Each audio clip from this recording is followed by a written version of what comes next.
नमस्कार, आप देख रहे हैं आपका अपना मोक्ष चैनल, जहां पर मैं प्रिया पांडे आप सभी का धर्म कर्म से जुड़ी वीडियो में स्वागत करती हूं।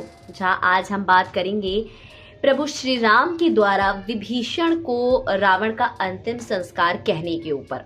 चलिए आपको बताते हैं क्या कुछ हुआ अयोध्या में रावण की मृत्यु के बाद। दोस्तों, अयोध्या में भगवान राम का भव्य मंदिर लगभग तैयार हो चुका है, प्राण प्रतिष्ठा हो चुकी है और वहां पर अब भक्तों का तांता लगा हुआ है। अब आपको हम ये बताते हैं कि युद्ध के बाद रावण जब मारा गया, उसका विशालकाय शरीर जमीन पर पड़ा था।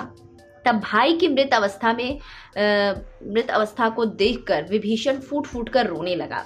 उसे लगा कि भाई की मृत्यु का कारण वो ही है।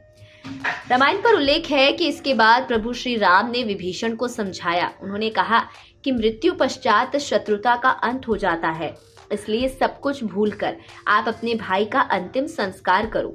इस पर विभीषण का चित्त स्थिर नहीं हुआ। विभीषण ने कहा, जिसने धर्म व्रत का त्याग किया था, जो क्रूर था, जो निशंस था, जो मिथ्यावादी था, जो लोभी था, जो सबके अहित में रत था, जो भ्राता स्वरूप मेरा शत्रु था, वह ज्येष्ठ भ्राता वास्तव में मेरी पूजा पाने योग्य नहीं है। दुनिया के लोग मुझे संस्कार नहीं करने पर निशंस कहेंगे, किंतु रावण के दुर्गुणों को सुनकर वे मेरे विचारों का समर्थन करेंगे। जिसके बाद प्रभु श्री राम ने विभीषण को समझाते हुए कहा, तुम्हारे प्रभाव से मैंने विजय प्राप्त की है। तुमसे उचित प्रतिकर कार्य कराना है। तुम्हारे अनुरूप कार्य मुझे बताना चाहिए। तुम्हारा भाई तेजस्वी बलवान था, वह संग्राम से विमुख होने वाला नहीं था। मैंने सुना है इंद्रादि देवताओं से वह पराजित नहीं हुआ था। लोक प्रसिद्ध तुम्हारा महात्मा भाई रावण बल संपन्न था। मृत्यु के पश्चात शत्रुता का अंत हो जाता है। शत्रुता जीवन तक सीमित है।